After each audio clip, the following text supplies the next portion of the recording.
चाणक्य नीति की हिंदी कहानी। आचार्य चाणक्य के नाम से सभी ने सुना है। उनकी चाणक्य नीति बहुत प्रचलित है। सभी ने चाणक्य नीति के अनमोल वचन पढ़े होंगे। आओ जानते हैं कि आखिर चाणक्य कौन थे, कैसे हुई थी उनकी मौत और क्या उनके जीवन की कहानी है।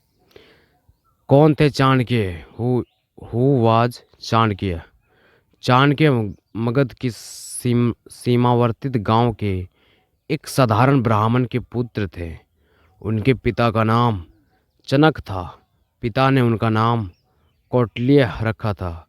अपनी पहचान छुपाने के लिए कौटिल्य ने अपना नाम विष्णुगुप्त रख लिया था।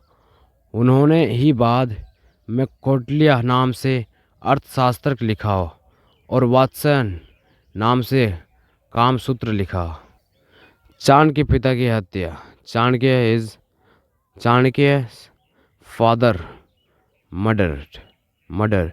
मगध के सीमावर्ती नगर में एक साधारण ब्राह्मण आचार्य चनक रहते थे। चनक मगध के राजा से असंतुष्ट थे। चनक किसी भी तरह महामात्य के पद पर पहुंचकर राज्य को विदेशी आक्रांताओं और बचाना चाहते थे। इसके लिए उन्होंने अपने मित्र आमत्य सकटार से मंत्रण कर धनानंद को उखाड़ फेंकने की योजना बनाई।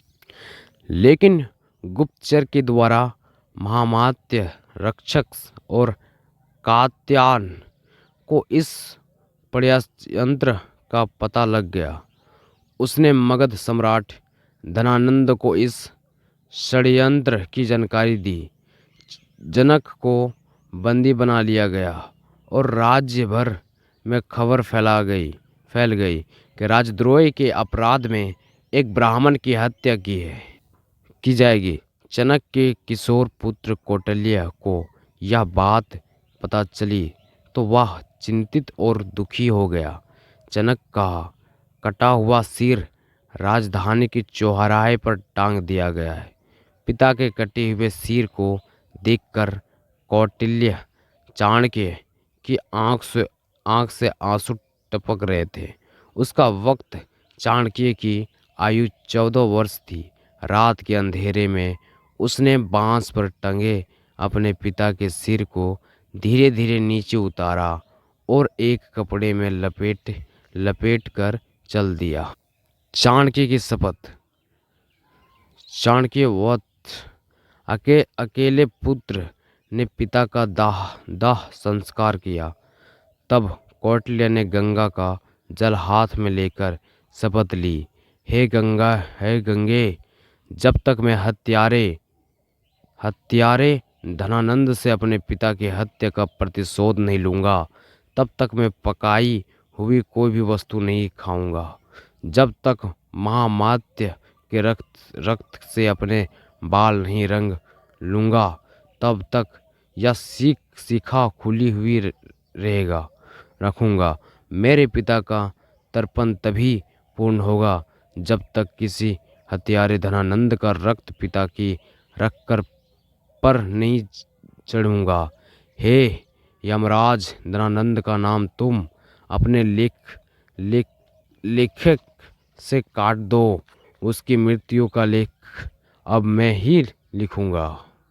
विष्णुगुप्त बनाकर रहे चाणक्य विष्णुगुप्त। इसके बाद कौटिल्य ने अपना नाम बदलकर विष्णुगुप्त रख लिया। एक विद्वान पंडित राधा मोहन ने विष्णुगुप्त को सहारा दिया।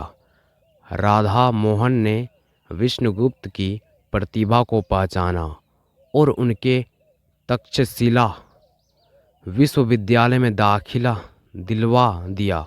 यह विष्णुगुप्त के अर्थात चाणक्य के जीवन में एक नई शुरुआत थी। तो तक्षशिला में चाणक्य ने केवल छात्र, कुलपति और बड़े बड़े विद्वानों को अपनी ओर आकर्षित किया, बल्कि उसने पड़ोसी राज्य राजा पोरस से भी अपना परिचय पढ़ ली। सिकंदर के आक्रमण के समय चाणक्य ने पोरस का साथ दिया। सिकंदर की हार और तक्षशिला पर सिकंदर के प्रवेश के बाद विष्णुगुप्त ने अपने गृह प्रदेश मगध चले गए और यहाँ से प्रारंभ हुआ उनका एक अन्य जीवन। विष्णुगुप्त के नाम से शकटार से मुलाकात की। पिता का मित्र शकटार, जो अब बेहद बेहद ही वृद्ध हो चला था, चाणक्य ने देखा कि मेरे राज्य की क्या हालात कर दी। धनानंद ने उधर विदेशियों का आक्रमण बढ़ता जा रहा था और इधर से दुष्टों राजा नृत्य, मदिरा और हिंसा में डूबा हुआ है। मगध के दरबार में चाणक्य की ललकार। एक बार विष्णुगुप्त भरी सभा में पहुंच गए। चाणक्य ने उस दरबार में क्रोधित वश ही अपना परिचय तक्षशिला के आचार्य के रूप में दिया और राज्य के प्रति अपनी चिंता व्यक्त की। उन्होंने यूनानी आक्रमणों की बात भी बताई और शंका जाहिर की कि यूनानी हमारे राज्य पर भी आक्रमण करने वाला है। इस दौरान उन्होंने राजा धनानंद को खूब खारी खोटी सुनाई और कहा कि मेरे राज्य को बचा लो महाराज। लेकिन भरी सभा में आचार्य चाणक्य के अपमान हुआ, उपहास उड़ाया गया, चंद्रगुप्त को बनाया राजा। बाद में चाणक्य फिर से शकटार से मिलते हैं और तब शकटार बताते हैं कि राज्य में कई असंतोषी पुरुष और समाज में उनमें से एक है चंद्रगुप्त। चंद्रगुप्त मूरा का पुत्र है। किसी संदेह के कारण धनानंद ने मूरा को जंगल में रहने के लिए विवश कर दिया था। अगले दिन शकटार और चाणक्य ज्योतिष का वेश धारकर उस जंगल में पहुंच गया जहां मूरा रहती थी, और वह जिस जंगल में अत्यंत ही भोले भोले लेकिन डाकू प्रवृत्ति के आदिवासी की और वनवासी जाति के लोग रहते थे, वहां चाणक्य ने चंद्रगुप्त को राजा का एक खेल खेलते हुए देखा। तब चाणक्य ने चंद्रगुप्त को अपने जीवन का लक्ष्य बना लिया और फिर शुरू हुआ चाणक्य का एक और अन्य जीवन। कौटिल्य उर्फ विष्णुगुप्त अर्थात चाणक्य पुत्र चाणक्य ने तब चंद्रगुप्त को शीश शिक्षा और दीक्षा देने के साथ ही भील आदिवासी और वनवासियों को मिलाकर एक सेना तैयार की और धनानंद के साम्राज्य को उखाड़ फेंककर चंद्रगुप्त को मगध का सम्राट बनाया। बाद में चंद्रगुप्त के साथ ही उसके पुत्र बिंदुसार और पुत्र सम्राट अशोक को भी चाणक्य ने प्रधानमंत्री पद पर रहकर मार्गदर्शन दिया। ऐसी हुई थी आचार्य चाणक्य की मौत। Chanakya death mystery. आचार्य चाणक्य की मौत एक रहस्य है। इतिहासकारों में इसको लेकर मतभेद है। हालांकि कुछ शोधकर्ता उनकी मृत्यु को लेकर 3 तरह की थ्योरी प्रस्तुत करते हैं। आओ जानते हैं कि आखिर आचार्य चाणक्य की मौत कैसे हुई है। चंद्रगुप्त मौर्य के पुत्र बिंदुसार मौर्य और उनके पुत्र सम्राट अशोक थे। आचार्य चाणक्य ने 3 का ही मार्गदर्शन किया। चाणक्य का जन्म ईसा पूर्व 371 में हुआ, जबकि उनकी मृत्यु ईसा पूर्व 283 ईस्वी में थी। चाणक्य का उल्लेख मुद्राक्षक, बृहत्तकथाकोश, वायु पुराण, मत्स्य पुराण, विष्णु पुराण, बौद्ध ग्रंथ, महावंश, जैन पुराण आदि में मिलता है। बृहत्तकथाकोश में अनुसार चाणक्य की पत्नी का नाम यशोमती था। मुद्राक्षक के अनुसार चाणक्य का असली नाम विष्णुगुप्त था। चाणक्य के पिता का चनक ने उसका नाम कौटिल्य रखा था। चाणक्य के पिता का चनक की मगध के राजा द्वारा राजद्रोही के अपराध में हत्या कर दी गई थी। चाणक्य ने तक्षशिला के विद्यालय में अपनी पढ़ाई पूरी की। कौटिल्य नाम से अर्थशास्त्र का एवं नीति शास्त्र का लिखा कहते थे। वात्स्यायन नाम से भी उन्हें ही कामसूत्र लिखा था। चाणक्य ने सम्राट पुरु के साथ मिलकर मगध सम्राट धनानंद के साम्राज्य के खिलाफ राजनीतिक समर्थक जुटाया और अंत में धनानंद के नाश के बाद उन्होंने चंद्रगुप्त को मगध का सम्राट बनाया और खुद महामंत्री बने।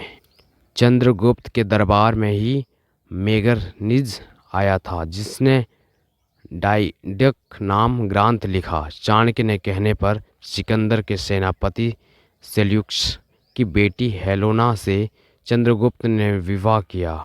आचार्य चाणक्य की मौत के बारे में कई तरह की बातों का उल्लेख मिलता है।